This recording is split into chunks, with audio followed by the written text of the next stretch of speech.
Good afternoon, everybody. I am Tim McCoy, acting as City Administrator, welcoming everyone to this TIF Board meeting. Today is Tuesday, July 27th, 2021, 3:30. I'd like to just quickly introduce everyone at the table. We have Councilor Christopher Peckham, Council President Cliff Ponce, our Chair of the Board of Assessors, Richard Gonzalez, I believe President of Bristol County Office of Economic Development, Frank Marcione. Economic Development Consultant, thank you. Kenny Fiola, Bristol County Office of Economic Development. We have Councilor Linda Pereira. We have Roland and Karen Langevin, and we have Mr. Anthony Cadero.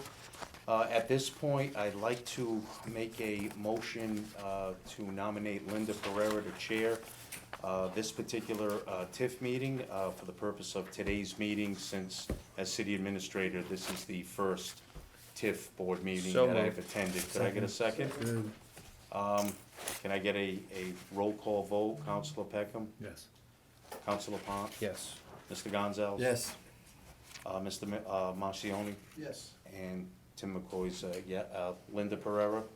And Tim McCoy's a yes. So Linda will switch seats.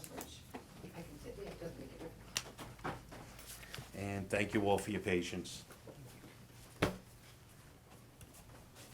The first item is citizen input. Do you know if there's any citizen input that came in? I haven't received none. Sid had none. Okay, and we'll call the TIF board meeting to order. Can we approve the minutes of the meeting held on Thursday, April 27th, 2020? Do I have a motion to approve the minutes? Second. There's a second, all in favor? Aye. We don't need to have a roll call on that. The fourth item on the agenda is Notre Dame Rectory for a TIE request. If you'd like to speak on that, Mr. Fiola? Sure, thank you, and good evening, good afternoon. So today you're gonna have three requests for tax increment exemptions that are being requested from the TIF board and subsequently the city council at a later date. The purpose of the tax increment exemption for ties is to allow a local tax break or relief on the new value that's being created in these buildings as a result of the improvements being made to these buildings for virtue of establishing housing, and in this instance, market rate housing, and of which all the units there by law, a minimum of which have to be 80% market rate. This enables the developer, to the extent that this is passed, this enables the developer to then go to the state and request for, make a request for a housing development improvement program tax credit, which is also very beneficial to the overall development of the project. The tax credit is included in the overall financing, the capital stack for the project. In many instances, that's added to historic tax credits, which starts to make the project more financially feasible for the developer. So that's just an overview of where we are with the tie and the need and the rationale for why we're here today.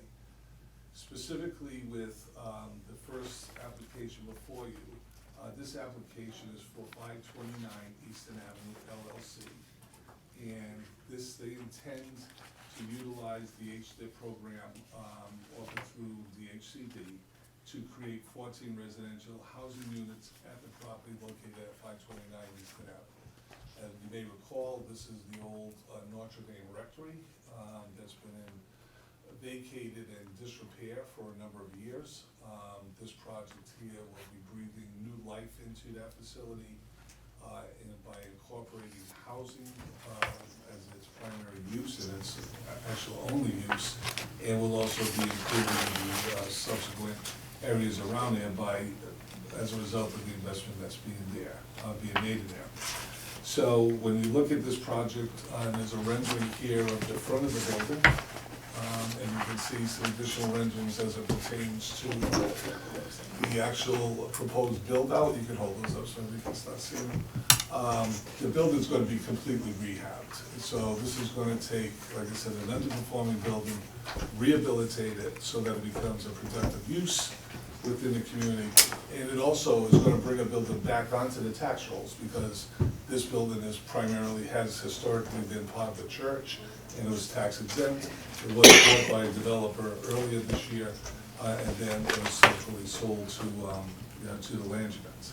The Langevins are proposing to invest an estimated $4,687,760 into the project. As I said, this will create 14 residential units, of which 10 units will be market rate. 2 units will be community housing units offered at 100% AMI. The Langevins were successful again on the CPA grant as part of the project for $100,000. In return for that $100,000, they have agreed to make 2 units of those available for 100% AMI, as opposed to market rate, which may be a little bit more than 100% AMI for the rental. And they're also gonna be seeking home funds for 2 additional units and working with community development to secure monies for that initiative. The project was constructed, and the building was constructed in the early 1900s. The church was actually constructed in 1874. It served as the rectory for the church. If you go into the building, it's magnificent in terms of the woodwork that's currently there, the preservation of that woodwork, and keeping as much of the project intact as they possibly can. They are in the process of placing the building onto both the national and the federal historic registers, which will also allow them to take advantage of historic tax credits, so as to put more money into the project and help alleviate the overall development cost. So, as part of this, as I said earlier, the TIF board will need to approve this tie, and to the extent that it is approved, it then goes to the Fall River City Council for further action. And then if it's approved by the city council, then we submit the preliminary HDIP application to the state to begin the process to secure the state tax credits via the HDIP program. I believe this is probably the 4th or 5th tie application that's come before the TIF board. And in each of those instances, the application has been approved by the TIF board and also the city council. And what's important to note is this tie application, as well as the 2 tie applications that we're going to discuss in a minute, they're all similar, okay? They ask for a 10-year term. Of that 10-year term is structured where the first 5 years of that term, 80% of the new tax value is abated as part of the project, so as to give the developer incentive and more cash flow during the first 5 years of the project. And then the second 5 years, only 20% of the new value is abated. So if you average it out, it's about 50% over a 10-year period, 80% for the first 5 years, 20% for the second 5 years, averages about 50% over that 10-year period. So what we've done here is you also see the actual tie application that's also contained within your package. And in that package, it has the necessary information that's required. Because the project right now has a base value according to the assessor's office, is still an appraisal, I guess, in progress. They've assigned a value over to about $750,000. So that's the number we're using as a base value. That's subject to change once a more permanent valuation is made there. But you'll also see in the back of your package that you're gonna see a sheet that looks like this that actually talks about the abatement. So this here is not 100% accurate or correct, it's more for demonstration purposes, but essentially what we've done here is we've taken the value of the 770, deducted it from the estimated construction price to come up with a new valuation of 3.9. And then we applied the tax rates to the valuation, and then we just calculated it out both on an 80% and a 20% ratio. However, that's subject to change because the valuations are gonna change as we move forward during the year. This doesn't lock anybody into the valuation that's here, but this is for more demonstration purposes. And the tax rate's probably gonna change throughout the year. So what happens is at the end of the project, and we projected a December 2022 move-in, and that's, that's a fluid mark. But at the end of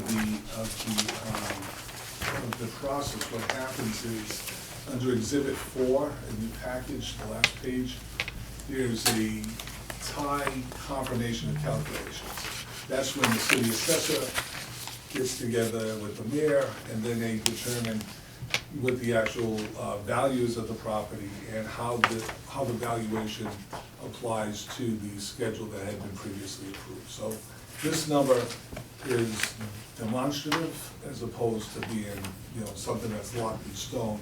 But I wanted to include it in this project just to give you some sort of idea.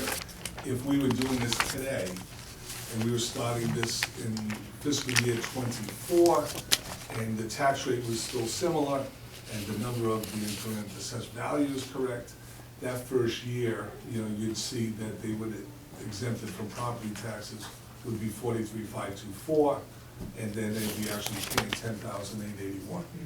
That's subject to change, and then demonstrative as to how these things would be calculated moving forward. Thank you. Does anybody have any questions? Yeah, I do. Thank you, Madam Chair. I just more along the lines of Mr. Filer. Many people might not know what home funds are. Yes. Can you elaborate a little bit about what that means? Yes, so home funds are offered through community development. Many times developers will use home funds to help offset the cost of projects. The biggest and most recent home fund project was the project that was done down on Alton Street, where the developer was able to secure just over $1 million for that project. What the home funds do is that they will allocate X amount of dollars to a developer to ensure that a specific number of units, in this case, those number of units would be 2, that those units would be made available to people that are at 60% AMI, okay? And it's a deed restriction. So as part of the overall mortgage, there will be a deed restriction placed on the property and will remain intact for 15 years. Once the 15-year period of time is over, the deed restriction goes away. But during the course of that 15 years, if I rent that unit and I am at 60% AMI, I move out, then Mr. McCoy or whoever else moves in would have to be at 60% AMI. So throughout that 15-year period, you're always going to have somebody in there at 60% AMI, and that's why they facilitate some of the funding for the establishment of these units to help,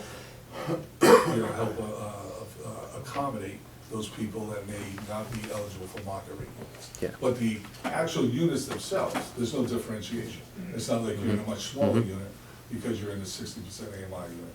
Yeah. These are gonna be one-bedroom units, very similar in size and shape to the other units that are there. I want to commend that too, with you as well as the developers who are doing it, because we've heard a lot in the community about affordability, right? We've had some issues with people not being able to afford to utilize the market rate housing that we have, and the fact that the city, as Mr. Dion's office as well as you, Mr. Filer, can collaborate on that speaks volumes, obviously, to what we can do to try to help people who might not be able to afford $1,500 or $2,000 a month being able to afford that. So I want to commend you guys for working on that. The other thing I want to say, I'm in full support of this. I think this is a great opportunity for us to redevelop an area that, in a building that caught fire, I believe, right? Did it catch fire or? The church burned The down. church. The church, okay, but was there any damage done to the rectory? No, this building's been intact. Okay. So that's why it's so beautiful on the inside, is really virtually no traffic besides the priest. Right, right. So- Counselor, I think the brothers for years at Conley may have also lived in. Prevost. Prevost and Yeah. then Conley. Yeah. Brother I'm an Roger SHA and girl. Roseville, yeah, I Yeah. believe. Yeah, so I mean, I'm in support of this. I think this is a great opportunity. This obviously, when it was under nonprofit status at one point, the city wasn't getting any taxes. I understand and respect the fact that there's a substantial amount of an investment that is going to be had to bring in market rate and also affordable housing opportunities here.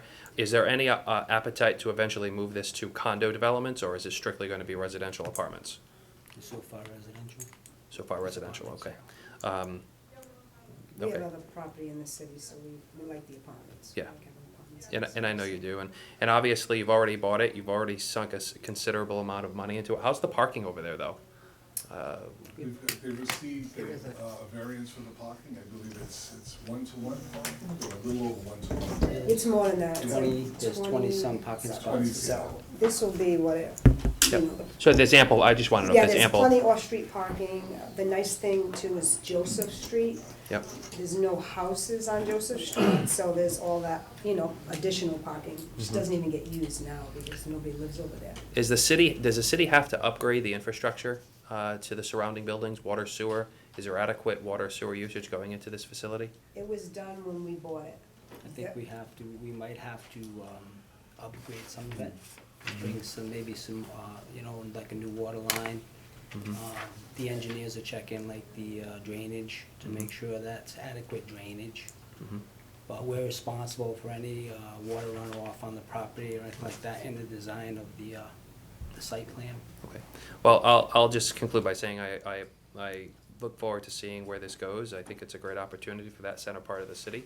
I commend your investment into the community. I think it's very well noted, and you've obviously been very well represented here today, so I wish you the best, and I'm in full support of this. I yield, thank you. Thank you. Council Peckham, I know this is the first time you've been on the TIF board. Do you know what AMI means? Go right ahead. Okay, Mr. It's Fiola? area medium income. I actually just So wrote, it's I for wrote it low down too. income. Just for That's it. you to Yeah. know what it So is. it's established by HUD, Mhm. okay, so and it fluctuates every year, so you can go on the HUD website and pull up the AMI for 60% AMI on an annual basis. Thank you.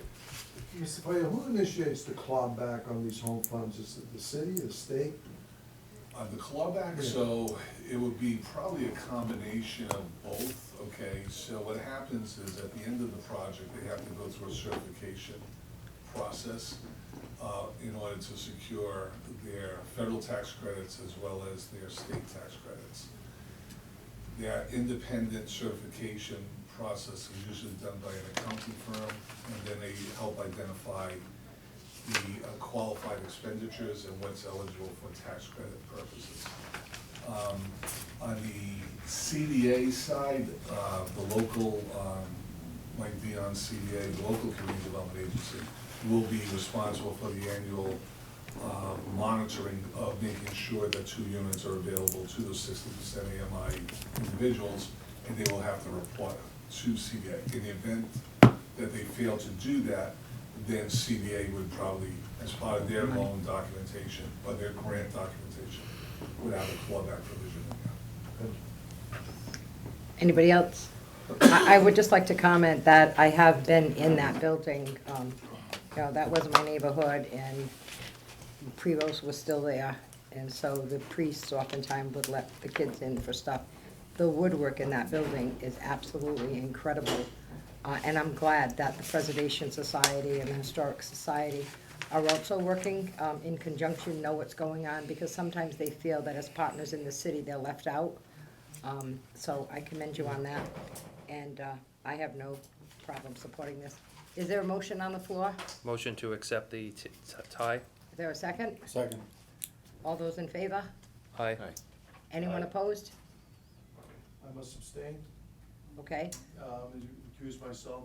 529 Eastern Ave LLC is a client of the Bristol County Economic Development Consultants. And as a board member and executive committee member, I must recuse myself. Personally, I think it's a great project, and it was beautifully done. thank you. So all in favor and one abstinence. The next project is 66 Troy Street LLC. Yeah, so again, I think a lot of the information that we discussed is also 100% applicable to 66 Troy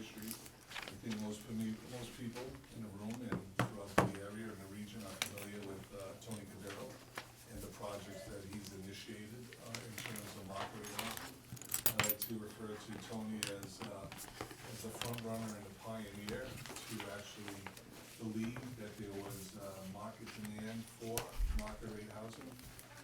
That was evidenced by his investment in the Commonwealth Landing project, along with 2 other apartments.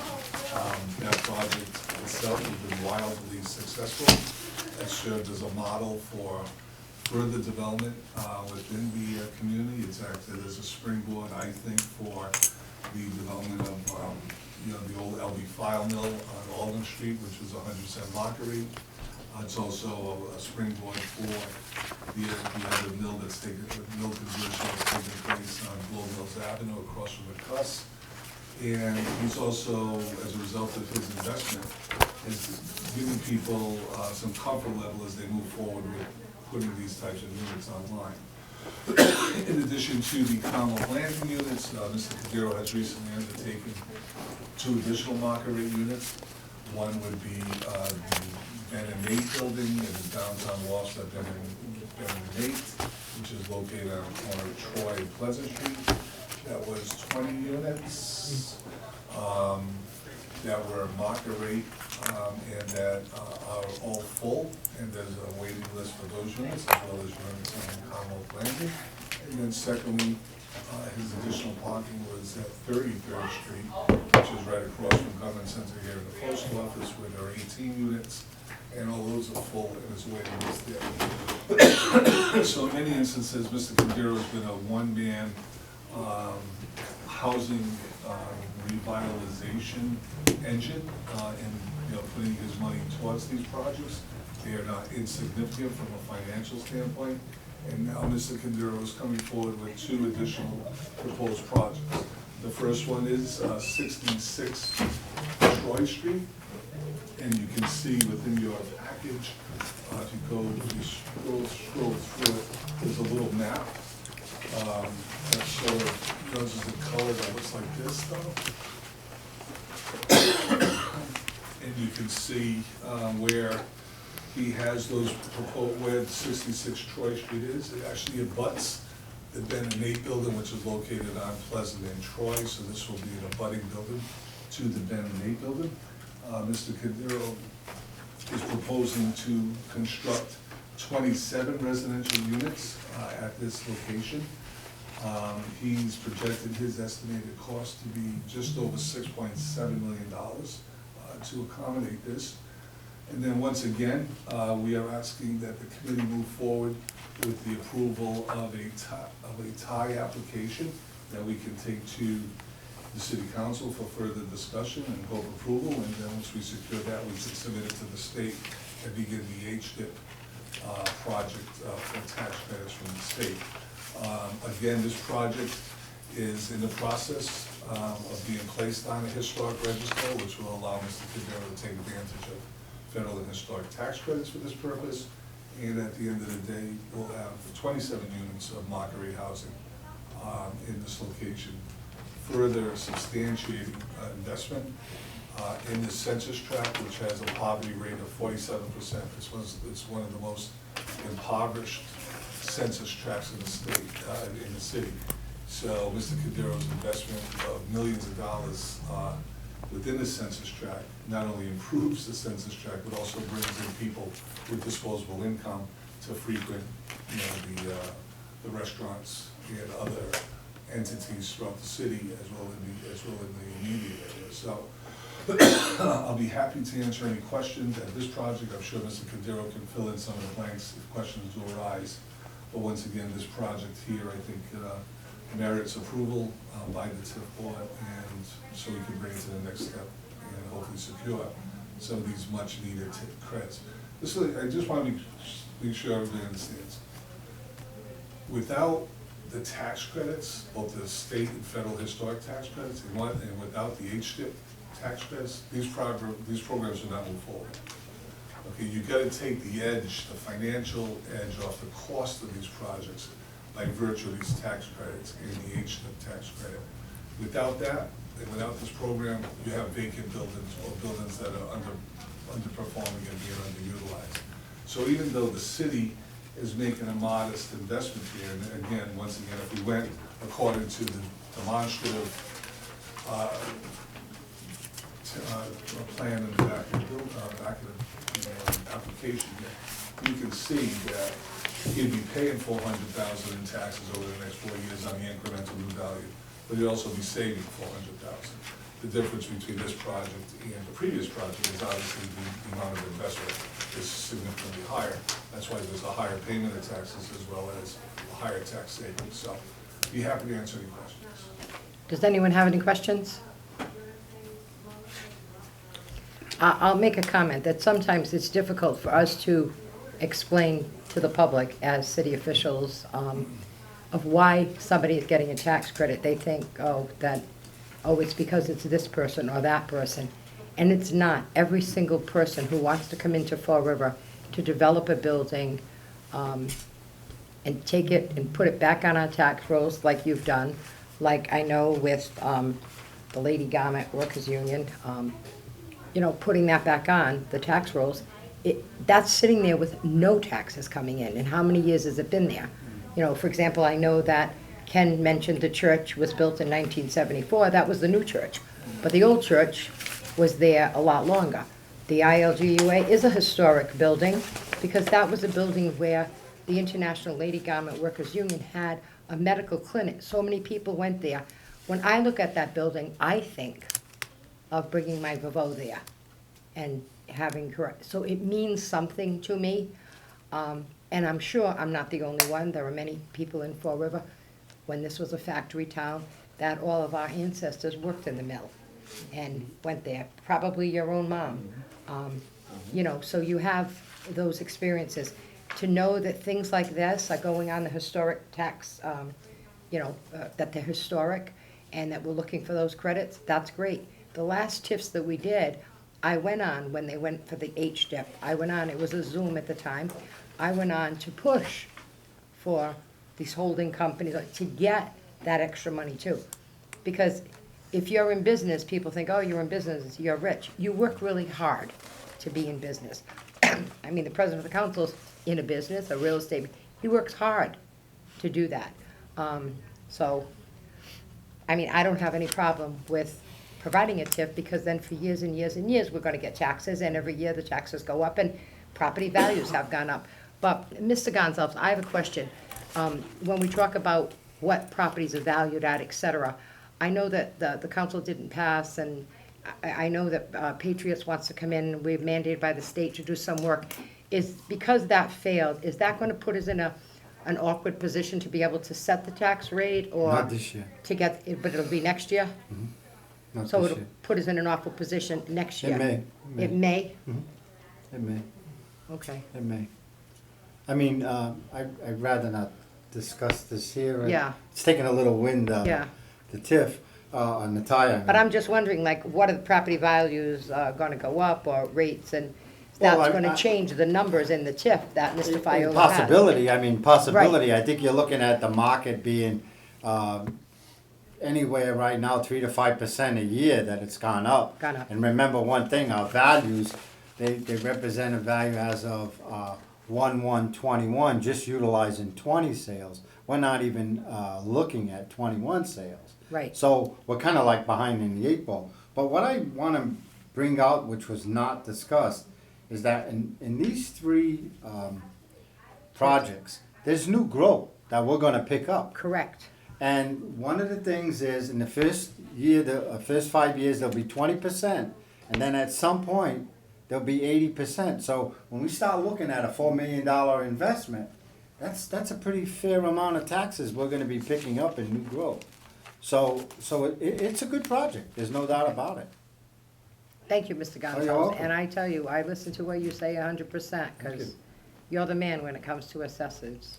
You're the man for Just me. one. Could I You're the say man. something? Sure, Mr. Cadero. So beside what the chair of the city assessor said, there's another piece to this whole thing, Linda, and that is the change in dynamics and the view Of the and city. the economy that you want to change, and people have talked about it for 35 years. We have potential. I'm so tired of hearing about potential.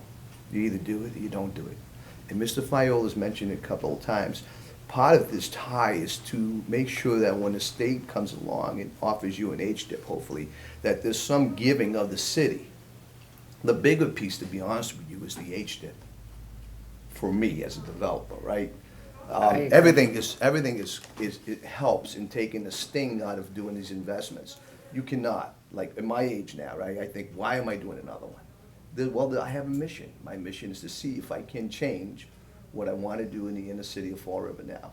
So that drives, in a lot of sense, a lot of times, why I go long. But without these tax credits, it's almost impossible to make the numbers work. And so people like us, and he's my longtime friend, I'm so happy that they're doing this project. We've talked about maybe them doing it, and so that's the other piece. You see others wanting to get in and try to take blighted sites and make things happen. So beyond the taxes, there's a lot of pieces that are moving that the city needs, and believe me, I see it coming. We've talked about it forever. Yeah. It's definitely coming, and I think, Kenny, you pointed out a lot of, Commonwealth was the beacon. I thought that was a big stretch, but it worked exactly as our studies said, and now we have others spending our money. That will all, as Mr. Gonzalez said, that will all come into play as the years move down the line. So I can tell you right now that this board also did a tie for Adams House, Right, right, which is the old nursing home. nursing home. They opened up, they are 100% Full. occupied. Okay, within 30 days. So the constituency of people, and you can correct me on this, Tony, but the constituency of people that are occupying these units, I fall within 3 categories. Empty nesters, Yep. and they have been raised in the city of Fall River, moved to the suburbs, had their homes got too big for them, they don't wanna be in a house anymore, they don't wanna maintain a house, they wanna cash in on their house, they wanna come back to the city, but they're only gonna come back to the city and move into an apartment that has the proper amenities that they want. They want off-street parking, they want security, they want, nice finishes, they want. Washer and dryers. Washer and Washer dryers. and Garbage disposals, But all those dishwashers. things that they become accustomed Yep. to. Second constituency is young professionals that will grab a single bedroom or a 2-bedroom unit, live in the city, move to the city, because housing here is still cheaper than it is in Providence, much cheaper in Boston, and they'll use Fall River as their jumping off point to work anywhere as far as 128 Split, Providence, and Aquidneck Island. And then the third constituency is Fall River people that are looking to maybe move out of an apartment that doesn't have the amenities that they're looking for, and they want to have some better amenities, and they'll move into these units. So there's a tremendous demand for these for these apartments. You're gonna see more coming forward in the next, couple of years. And I think they're gonna have a transformative impact on the city. Nobody's forcing anybody to move into these things. They're moving into these apartments because they want to, as opposed to being forced to. And in many instances, we're bringing in people that have higher income levels, and sometimes, and most times, have higher educational attainment levels. So it all helps out. And when you start getting these people into the city, I know of one in Somerset, was a former chief, who moved into the Adams House. And he's looking for the arts and culture to come with it. And many of these people that are moving in want that piece as well. And you're right, this TIF, or the tie that we did here, isn't a whole lot. This isn't gonna make or break your development, but the HDIP is. And that's why when you go for the HDIP, I'm always willing to go on and to advocate for the positives that are going on. I did that for the last ones that came, although it was a Zoom, and everybody got it, which was a really good thing.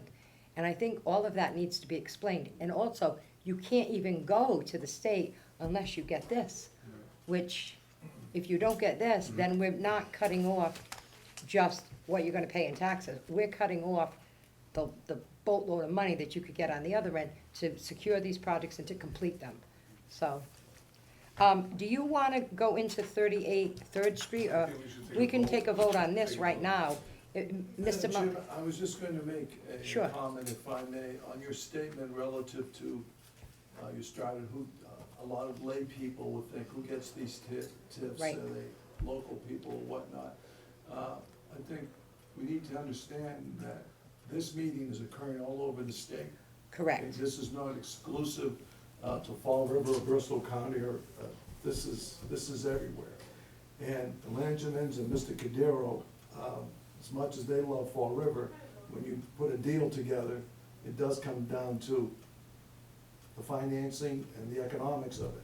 So, I'm just trying to say that, that they be commended that they're bringing their monies here. But as far as Absolutely. tips and ties, Mr. Feigl, is this something exclusive to gateway cities or anything else? It's, So the H-tip is only for gateway cities, Oh, but the, Right. and the ties can be used statewide, and the tips can now be used statewide, but the H-tip tax credit's only for gateway cities.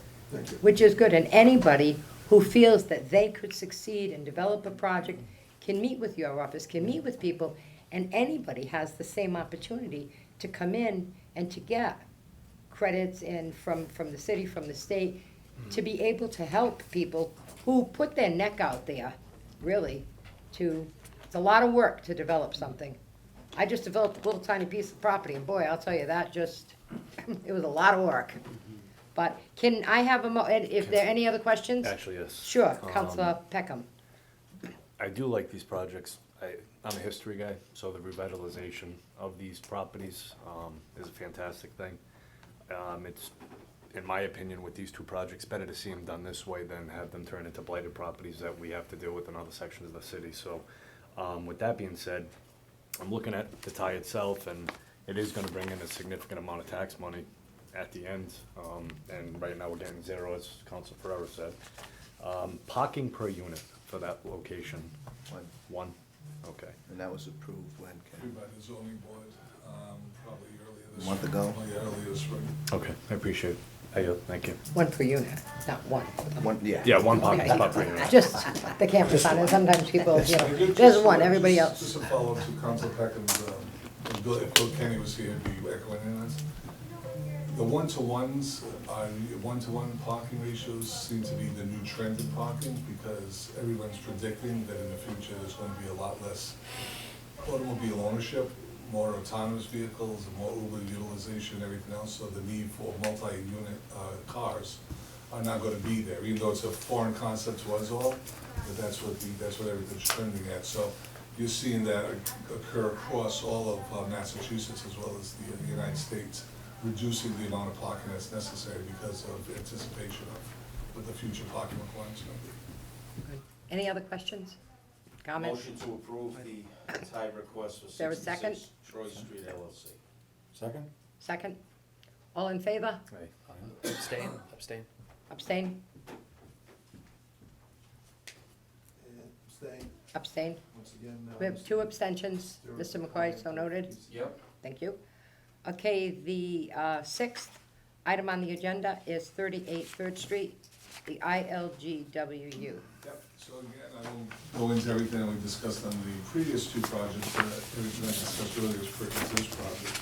I think what separates this project from the others is that this project here, much like the rectory, has sat vacant for a number of years, okay? I can't tell you how many years that property's been on the market. People have had ample opportunities to purchase it. It's never been purchased. Mr. Cordero moved forward and actually rehabbed the building adjacent to it, the trolley building, with the 18 units there. Those units were successful.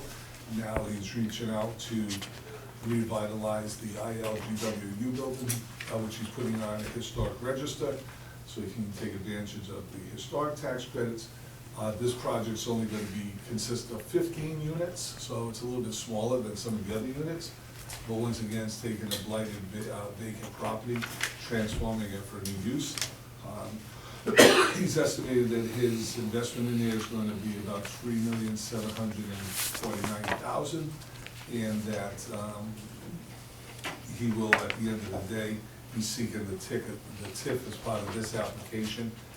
Based upon those numbers, he's looking at an annual exemption of approximately $39,000 at the 20%, and then 80% more of the $9,000. be happy to answer any questions there. Thank you. Any questions? I wish my mother was here, Mine too. okay? And once a year from East Boston, in front of our factory, we take the bus down to the, I guess they had a physical. They did. And I remember the first time I was in, brought her to Fall River 25 years ago, she almost cried. She saw the building. Nick Russo. He was the person with the union. And my Babo was the first one to get a pension from that union. And I look at that as a blighted building all the time, and it drives me crazy. I am delighted to see that it's gonna be saved. It's just a part of our history. For those of us who, families immigrated into this country and everybody worked in a shop, I think you're gonna have many people in Fall River who are gonna be extremely delighted that there's life back to that building. It's nice, cause you see all those vacant buildings, it's so nice to see them all being taken over and developed, and to be definite positives in the city, so it's great to see. It is, it really is, to see the positives moving forward. Yep. I know it's a cliche, I love this city, I truly do. I just think that there's a lot to offer, but like Mr. Cordero said, sometimes we don't really take it, everybody talks about it, oh, you know, we're so close to Boston, Newport. Okay, so let's do something with that.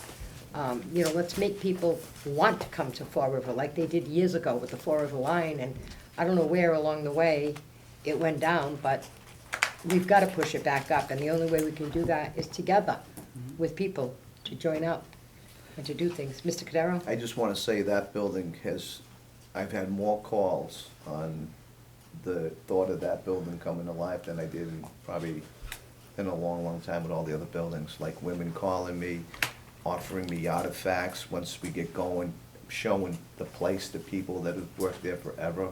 I've had people take tours of it, you know, worrisome, because someone mentioned the building's been vacant almost 15 years, but there's been such an outcry to get that building up and ready because of what you said. Yeah. I mean, I think everyone that worked in the mill went through that building. They did. Beautiful building.